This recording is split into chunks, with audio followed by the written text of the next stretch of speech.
सबसे पहले अपने गुरुदेव के चरणों में प्रणाम करती हूँ, माता गौरा के चरणों में प्रणाम करती हूँ और गणेश कार्तिक दोनों भैया के चरणों में प्रणाम करती हूँ और सभी देवी देवताओं के चरणों में प्रणाम करती हूँ। मेरा प्रणाम स्वीकार हो। और जितना भी गुरु भाई और गुरु बहन हैं मेरा वीडियो को देख रहे हैं या सुन रहे हैं, उन लोगों को भी चरणों में प्रणाम करती हूँ और सबके लिए दया मांगती हूँ कि हे शिव, सब पर दया करिए, प्रभु दया करिए। तो दोस्तों, आज हम एक फिर नया चर्चा आप लोग के लिए लाए हैं। एक राजा के 2 बेटी के चर्चा है दोस्तों। शुरू से अंत तक सुनिएगा, अच्छा लगेगा तो लाइक कर दीजिएगा और शेयर कर दीजिएगा दोस्तों। 2 बेटी, दोनों बेटी में कितना फ़र्क था, इसी के आधारित है चर्चा। शुरू से सुनिएगा। एक राजा थे, राजा के 2 बेटी थी। दोनों बेटी में बड़ी वाली जो थी वो बहुत संस्कारी थी और बहुत शांत स्वभाव की थी। वो ज़्यादा उसका पास नहीं घमंड था, न ही कभी ऐसा कूटनीति, कभी कुछ के विचार नहीं चलता था मन में। बहुत साफ दिमाग के थी, उसका आत्मा बहुत साफ था। और छोटी वाली जो थी वो बहुत घमंड था उसका पास। वो किसी की बात नहीं सुनती थी और किसी से भरोसा विश्वास भी नहीं रखती थी। और बड़ी वाली को भगवान से भरोसा था, पूजा पाठ में बहुत विश्वास रखती थी और शिव को गुरु भी मानी थी। वो प्रतिदिन मंदिर जाती थी, भगवान शिव के 1 लोटा जल देती थी, भोग लगाती थी, आरती लगाती थी और फिर घर आके अपना भोजन करती थी। और छोटी वाली इस सब में विश्वास नहीं करती थी। पूजा पाठ में उसको कभी विश्वास नहीं आया। वो बहुत फुटानी दिखाती थी, किसी को बात मानती नहीं थी, घमंड उसका पास बहुत था। तो धीरे धीरे बड़ी हुई तो राजा शादी दिए। तो बड़ी वाली को रिश्ता थोड़ा गरीब घर से आ गया। तो जहाँ जो जिसका दोस्तों जिसका जैसा किस्मत में लिखा हुआ रहता है, इसका गरीब घर लिखा था। बड़ी वाली तो थी शांत स्वभाव के, भगवान को तो इतना पूजनीय थी, पर इसको गरीब घर में ही शादी हुआ। और बड़ी वाली इतना घमंड वाली थी, कोई चीज़ से विश्वास नहीं था, ना ही भगवान से विश्वास था। फिर भी उसका बहुत बड़ा घर में शादी हुआ, बहुत बड़ा राजा घर में। उसका जितना पिताजी के दौलत था उससे दुगुना दौलत घर में शादी हुआ उसको, छोटी वाली को। हर कुछ के सुख सुविधा उसका था अपना ससुराल में। और बड़ी वाली का ससुराल में कुछ भी सुविधा नहीं था। इसको बहुत दिक्कत होने लगा ससुराल गई तो, पर वो कभी बुरा नहीं मानी। वो उसी तरह शांत से रहती थी और पूजा पाठ में ही लीन रहती थी। तो कुछ दिन बीता, बच्चा हुआ। तो बच्चा को उतना खिलाने पिलाने नहीं सक रही थी बड़ी वाली, क्योंकि उतना घर में अनाज नहीं हो रहा था, खेती बाड़ी नहीं था, ना ही पैसा आ रहा था कहीं से। तो बच्चा को थोड़ा पालने में दिक्कत हो रहा था उसको। तो सोची ये छोटी वाली के घर इतना धन दौलत में भरा पूरा है, सो एक दिन जाएंगे छोटी बहन के यहाँ, घूमते घूमते जाएंगे। और बच्चा को बोली कि बेटा तुम लोग ठीक से रहना, हम मौसी के यहाँ से ढेर सारा मिठाई ला देंगे, ठीक, तुम लोग को अच्छा से रहना, हम जा रहे हैं मौसी के घर। और चली गई अपना बहन के घर। और बहन से बोलती है कि बहन कुछ पैसा और अन्न मांगने आए हैं तो दे दो, क्योंकि मेरा बच्चा भूखे है, हम बच्चा को खिलाएंगे। तो उसका बहन बोलती है कि तेरा पास धन और अन्न तुम मांगी कि तेरा पास रहेगा कैसे, तुम है ही ऐसा ही, तेरा पास तो पूजा पाठ और भगवान पर बहुत भरोसा है, तुम पूजा पाठ में ही रहो, कुछ नहीं करो तुम। हम देखो पूजा पाठ कुछ नहीं किए, नहीं भगवान को माने, नहीं गुरु को माने हैं, तो देखो हम सब ठीक है मेरा, तेरा पास क्या है, तुम तो बहुत गुरुदेव है, तेरा पास बहुत गुरु गुरु करती है, तू फिर मांगने काहे के लिए आई है, जाओ, मेरा पास धन दौलत नहीं है, नहीं दे पाएंगे उतना तुमको। और नहीं दी तो वापस बोली ठीक है, जब तुम नहीं दी तो अब हम एक दिन फिर पिताजी के पास जाएंगे मांगने के लिए। तो बच्चा मेरा भूखे है, तो हम मांगते हैं जाके पिताजी से। और यही चीज़ बोल के छोटी बहन के यहाँ से ही बड़ी वाली वापस आ गई घर। और बच्चा को बोली बाबू हम मौसी के घर, तो कुछ झूठ बोल दी कि मौसी के घर नहीं जा पाए, तो ठीक है अब नाना घर जा रहे हैं। और वहाँ से मिठाई ज़रूर लाएंगे और तुम लोग को खिलाएंगे, ठीक। और दूसरा ही दिन में वो फिर मायके जाने लगी और सोच रही थी कि रास्ते में कि जा तो रहे हैं, पता नहीं पिताजी के मांगेंगे, भाई है भौजाई है, वो क्या कहेगी, भौजाई देगी कि नहीं देगी। ये सोचते सोचते रोते रोते जा रही थी कि छोटी बहन छोटी होके इतना बड़ा बड़ा बोली थी, तो थोड़ा सा लगा कि पता नहीं काहे मेरा बहन ऐसे हमको बोली, दी भी नहीं यार, बोलियो दी। तो ये सोचते सोचते जा रही थी। खैर वहाँ कोई बात नहीं, बोल दी तो जा रहे पिताजी के पास, पिताजी तो देंगे ही। तो रास्ते में एक बाबा थे, भेटा गए और वो बाबा घड़ा लेके आ रहे थे, पूरा कांपते कांपते आ रहे थे, पानी लेके आ रहे थे पूरा कांपते कांपते रास्ते में। तो ये भेटाई जैसे तैसे बाबा बोलते हैं कि बेटी कहाँ जा रही है। तो बताई कि बाबा हम मायके जा रहे हैं, बाबा मेरा बच्चा रो रहा है, मायके जा रहे हैं, सोच रहे पिताजी से कुछ मांगेंगे खाने पीने के लिए, तो जा रहे हैं मायके। तो बेटी एक काम करो ना, थोड़ा सा घड़ा ले चलो ना, मेरा कुटिया तक पहुंचा दो ना, बहुत मेरा कोई नहीं है, बहुत प्यास लगता है बेटी, नहीं ले जा पा रहे हैं, मेरा हाथ पर नहीं चल रहा है, थोड़ा कुटिया तक पहुंचा दो बेटी, तब तुम मायके जाना। तो बेचारी सीधी थी, बोले हाँ बाबा दीजिए, पहले हम कुटिया तक तेरा आपको घड़ा पहुंचा देंगे। और घड़ा वो कुटिया तक पहुंचा दी, फिर वापस वही रास्ता में जाके और कुटिया तक घड़ा पहुंचा दे, रख दिया। फिर बाबा को प्रणाम की, और बाबा ठीक है आप पानी पिए, हम जा रहे हैं। तो ठीक है बेटी जा। फिर वो आया मायके, जैसे वो आई तैसे भाभी पूछती कि भाभी सो हम कुछ अनाज के लिए आए हैं, सो हमको अनाज दे देते हैं तो बच्चा सबको खाने देते। मेरा बच्चा 2 दिन से खा पी नहीं रहा है, बहुत भूखे हैं, रो रहा है मेरा बच्चा सब, सो दे देते हैं तो खिलाते हैं। पिताजी कहाँ गए हैं। तो भाई बोलती है पिताजी हैं पर यहाँ खाना कुछ नहीं मिलेगा, क्या देंगे धन दौलत, यहाँ कुछ नहीं है, तुम अपने से करो खाओ, तुम इतना भक्ति करती है, इतना ही करती है, फिर भी तेरे पास कुछ नहीं है। छोटी वाली तो कुछ नहीं करती, वो तो मांगने नहीं आती है मेरा पास, तुम तो बहुत भगवान भगवान करती है, तब पर भी तुम मांगले चलती है। छोटी वाली कभी मांगने नहीं आती है। और बहुत तरह तरह के भाभी भी बोलने लगी, और दी भी नहीं, फिर कुछ नहीं देंगे, यहाँ से अनाज नहीं देंगे, एक बार देंगे फिर दोबारा आएगी मांगने के लिए, आदत पड़ जाएगा तुमको मांग मांग के, तो नहीं देंगे, जाओ तुमको जैसे चलना है चलो। भाभी भी सुना दी 4 बात। फिर बेचारी जो गई थी तो फिर घूमी रोते रोते वापस, वही रास्ता में घूम गई वापस। पिताजी भी नहीं कुछ बोले, बेटी चली गई वापस, फिर जाने लगी, पिताजी कुछ नहीं बोले। तो फिर वही बाबा एक भेटाए, वही कुटिया यहाँ भेटाए बाबा। तो बोलते बेटी तू वापस आ गई रोते रोते। कि हाँ बाबा हम वापस आ गए हैं, छोटी बहन के घर गए तो भी हमको ठुकराई, और पिताजी के पास गए तो वहाँ भाभी हमको ठुकराई, पिताजी तो कुछ नहीं बोले भाभी सबके आगे, पर हमको भाभी बहुत ठुकराई, बोली कुछ नहीं देंगे तुम, ऐसे ऐसे मतलब उल्टा सीधा हमको बोली है। अब क्या करें बाबा, मेरा 2 दिन से बच्चा भूखे हैं बाबा, हम क्या बाबा को बच्चा को सुनाएंगे बाबा। मेरा बच्चा इंतज़ार करता होगा कि मम्मी गई है नाना के घर, कुछ लाएगी तो हम लोग खाएंगे, हम क्या बोलेंगे।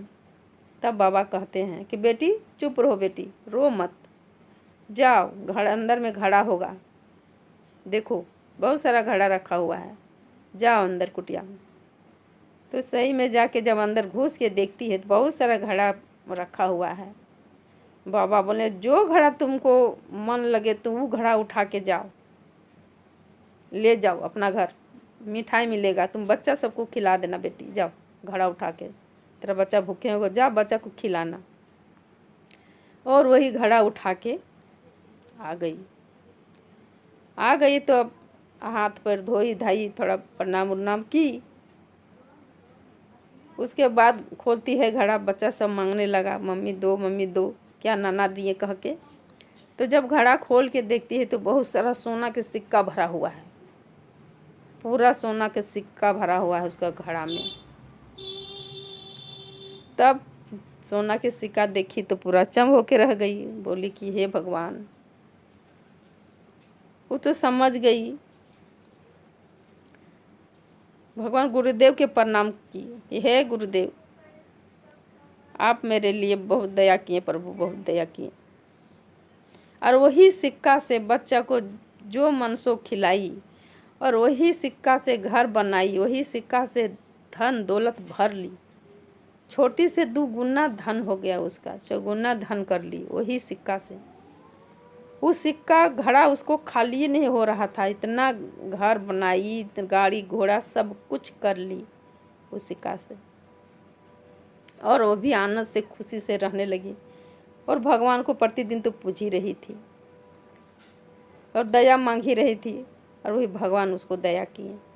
वो समझ गई कि हमको भगवान गुरुदेव इतना दिए। वो बाबा नहीं थे, वो गुरुदेव थे, मेरे गुरु थे वहाँ। वो बोले, हे गुरुदेव मेरा प्रार्थना आप सुन लिए प्रभु, दया किए प्रभु, दया किए। तब छोटी बहन एक दिन सोच रही कि दीदी इतना बार बार आ रही थी, अब नहीं आ रही है। उस दिन ठुकराए इसलिए नहीं आ रही है।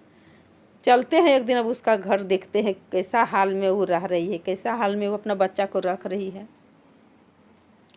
आके देखती है तो देखती है बहुत सारा इसका घर एकदम धन दौलत में एकदम है, एकदम गाड़ी कर ली है, बंगला बनाई है और रानी जैसा रह रही है, पूरा सोना चांदी भरी है, पूरा शरीर में रह रही है, उससे भी ज़्यादा।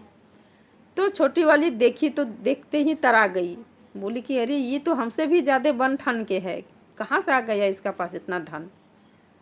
बोली दीदी तुम तो 6 महीना के पहले पहुँची थी मेरा घर, तब तेरा घर में कुछ नहीं था, तेरा बच्चा रो रहा था। आज तुम इतना रानी कैसे बन गई है, गाड़ी बंगला कैसे हो गया है तेरा घर में। कहीं तुम बोल रही थी कि हम पिताजी घर जा रहे हैं, क्योंकि पिताजी दिए का इतना पैसा गाड़ी बंगला करने के लिए, पैसा तेरा पिताजी दिए हैं। तो बोली नहीं बहन, हमको पिताजी कुछ नहीं दिए हैं, तुम भी ठुकरा दी, और वहाँ गए तो वहाँ भी हमको ठुकर मिला, वहाँ भी ठुकर मिला हमको। भाभी भी जैसे तुम बोली वैसे भाभी भी हमको बहुत सारा बात सुनाई बहन, हमको कहीं नहीं मिला है। हम जा रहे थे मैके, देखो बाबा भेटा है, तो वही उधर से जब नहीं मिला लौट रहे थे रोते रोते, तो बाबा हमको ये घड़ा दिए कि ले जा बेटी, इसी में मिठाई है, बच्चा को खिला देना। तो ला के घड़ा फोड़ते हैं तो घड़ा में मिठाई नहीं सिक्का निकला बहन, और वही सिक्का से हम इतना सारा कुछ किए हैं। मेरा सब ऊपर वाला के है, भगवान गुरुदेव हमको दिए हैं बहन, और कुछ नहीं। सब हमको ठुकरा दिए, पर भगवान गुरुदेव हमको दिए। हम बहुत भरोसा हम रखे थे कि एक दिन भगवान हमको साथ जरूर देंगे, और हमको वही साथ दिए, हमको वही इतना धन दिए हैं बहन, और मेरा कहीं से नहीं मिला। तब छोटी बहन गई वापस अपना घर, सारा कहानी बहन से सुनी, वापस गई। वहाँ जाके बताई है कि मेरी दीदी तो हम लोग से भी वो रानी जैसा रह रही है, या धन दौलत हम लोग से भी कई गुना कर ली है। बोल रही थी कि मैके जा रहे थे तो ऐसे ऐसे भटाया था हमको, एगो बाबा हमको दिए हैं। वो अपना पति से सारा कहानी बताने लगी। तो उसका पति बोलते हैं, तो तेरी बहन तो ढोंगी है, कुछ नहीं, कोई बाबा नहीं दिए हैं उसको, जानती है वो उस दिन मैके गई है, तेरा पिताजी दिए हैं, पिताजी दिए हैं, वही पैसा से उतना कुछ वो कर ली है। सो जाओ, पिताजी अगर उसको उतना धन दे सकते हैं तो तुमको क्यों नहीं देंगे। मैके में उसी के अकेले हक था, तुमको भी तो हक होगा, जाओ तुम भी पिताजी से मांगो। इस तरह के उसका पति बोले ठीक है, तो हम भी जाते हैं पिताजी से मांगने के लिए। भी निकल गई मैके। जब मैके निकल गई तो उसी तरह रास्ते में एगो बाबा फिर भेटाए उसको साथ, वो भी पानी लेके आ रहे थे उधर से। तो बाबा बोले बेटी कहाँ जा रहे हैं। तो ये बोली हम मैके जा रहे हैं। बोलिए क्या बात है। बेटी थोड़ा सा घड़ा हमको कुटिया तक पहुँचा देगी, क्योंकि हम नहीं ले जा पा रहे हैं, कोई ले जाने के लिए नहीं है, बहुत प्यास लगता है बेटी, तो कुटिया तक पहुँचा दो ना, घड़ा ले चलो ना। तो बोली नहीं नहीं, हम घड़ा उड़ा ढोने के लिए नहीं आ रहे हैं यहाँ पर ही, हम जा रहे हैं अपने पिताजी के घर, हम ये सब काम नहीं करेंगे। अगर आपको प्यास लगा है तो खुद ही पर ले जाइए घड़ा और पानी पिए, कोई आपको नौकर है घड़ा पहुँचाने के लिए। बाबा को भी सुना दी और पनियों नहीं पहुँचा दी और चली गई मैके गई। तो वहाँ बोलती है भाभी से कि भाभी हम भी आ गए हैं धान ले जाने के लिए, सुनते हैं दीदी को पिताजी धान दिए हैं, उसी से इतना कुछ कर ली है, तो हम भी धान ले जाएंगे, हमको भी कुछ दीजिए पैसा, हम भी कुछ करेंगे। उसी को हक था यहाँ ले जाने के लिए, इतना हमको हक नहीं है। उसको अगर मिला तो हमको भी मिलना चाहिए ना भाभी। तो दीजिए, अपने पापा को बोलने कि पापा हमको भी दीजिए पिताजी धन, हम भी अपना कुछ करेंगे अपना मायके में। उसका पिताजी बोले हम कुछ नहीं दिए हैं बेटी, हम कुछ नहीं दिए हैं, हम कुछ बोले भी नहीं हैं। जो कुछ बात बोली है उसको भाभी ये बोली है, वो बेचारी फिर वापस वहीं पर वापस घूम गई है बेटी। हम उसको 1 रुपया भी नहीं दिए हैं बेटी, हम नहीं दिए। उसको 4 बात भाभी सुनाई और बेचारी रोते रोते वापस घूम गई है। तो इसको भी भाभी सुनाई 4 बात कि तुमको तो इतना धन दौलत है, फिर भी मांगने के लिए आ गई, भीख मांगने के लिए। धन दौलत रहते हुए आ गई है मांगने। 4 बात सुनाई यार, इसको भी नहीं दी धन। ये वो भी वापस आ गई, घर आने लगी। जब आने लगी तो राजा फिर भेटाए, बोलती बाबा ठो कुटिया के पास बैठ के। तो बाबा बोलते हैं बेटी आ गई, काहे रोते रोते आ रही है बेटी। तो बोलते हैं कि बाबा मेरी दीदी गई थी से सुनते हैं वहाँ से बहुत धन दौलत मिला है उसको, तो इसीलिए हम भी गए थे मांगने के लिए। तो हमको 4 गो बात बोल के ठुकरा के भेज दी, इसलिए हम रो रहे हैं। हमको बहुत सारा बात सुनना पड़ा आज बाबा। तब बाबा बोलते हैं हाँ बेटी, एगो कोई आई थी, उसको भी हम 1 घड़ा दे के भेजे हैं। बोले जाओ बच्चा सबको खिला देना, 1 घड़ा हम दे के भेजे हैं। तो बाबा हमको भी दीजिए वही घड़ा, हम भी ले जाएंगे। तो ठीक है बेटी, लो तुम भी ले जाओ 1 घड़ा, जोन घड़ा मन करता है वो घड़ा उठा के तुम भी ले जाओ। ये भी 1 घड़ा ले जाती है। ले जाती है तो वहाँ जाके जब अपना घर ले जाके जब घड़ा खोलती है और देखती है तो ढेर सारा कीड़ा मकोड़ा उसमें भरा पूरा है। पूरा घर बना के भर गया कीड़ा मकोड़ा, सांप बिच्छू से पूरा एकदम आतंक मचा दिया उसका घर, सांप से बिच्छू से आतंक मच गया। पूरा चिल्लाने लगी बचाओ बचाओ, चिल्लाने लगी कह के पूरा घर भर गया उसको। तब फिर किसी तरह से शांति हुई, किसी से सबको हटाई, साफ सुथरा की। उसके बाद दूसरा दिन फिर पहुंची अपना बहन के यहाँ और बोलती है कि दीदी तुम गई थी तो बाबा भेटाए थे तो सिक्का मिठाई बोल के दिए और सिक्का तेरे घड़ा से निकला है, और हमको बोल रहे हैं तुम कि मिठाई दे के भेजें और मेरा घड़ा में सांप और बिच्छू निकला है। ऐसा होता है दीदी, तेरा पास कैसे तू झूठ बोलती है। तेरा सब पिताजी दिए थे, कोई बाबा नहीं दिए थे। झूठ बोल रही कि बाबा दिए थे, घड़ा में मेरा सिक्का निकला है। हमको भी तो बाबा दिए तो मेरा सांप बिच्छू निकला है। काहे सांप बिच्छू निकला, तेरा में सिक्का निकल जाएगा। बड़ी वाली को छोटी वाली बोलने लगी, बहुत सारा बात सुनाने लगी। इतना होते हुए भी तब फिर बड़ी वाली समझाती है, बोलती है नहीं बहन, मेरा यहाँ बाबा दिए थे, मेरा कुछ पिताजी नहीं दिए थे हमको भी, हमको वही बाबा दिए थे जो बाबा मैं तुमको दिए। बाबा कुछ तुमको बोले थे काम करने, हाँ हमको बोले थे पानी पहुँचाने, हम नहीं सुने थे, पर बहुत बड़ा गलत की थी बहन तुम। वो भगवान थे, गुरुदेव थे, तुम इतना बड़ा सेवा मौका छोड़ दी। साक्षात भगवान थे, वही बाबा हमको दिए हैं। वो बाबा नहीं गुरुदेव थे, वही हमको इतना दिए हैं, वही इतना किए हैं बहन। हम गुरुदेव को जब से गुरु माने, जब से शिष्या बने, हम उससे बहुत भरोसा रखे थे। हम जान रहे थे एक दिन न एक दिन हमको बाबा देंगे, गुरुदेव देंगे हमको, किसी से आशा नहीं रखे थे।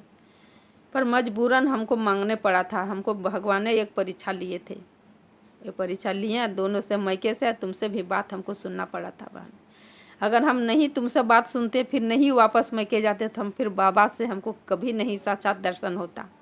हमको वो दर्शन मिला था, वो जो पानी पहुँचाए देते मेरा साक्षात भगवान गुरुदेव थे।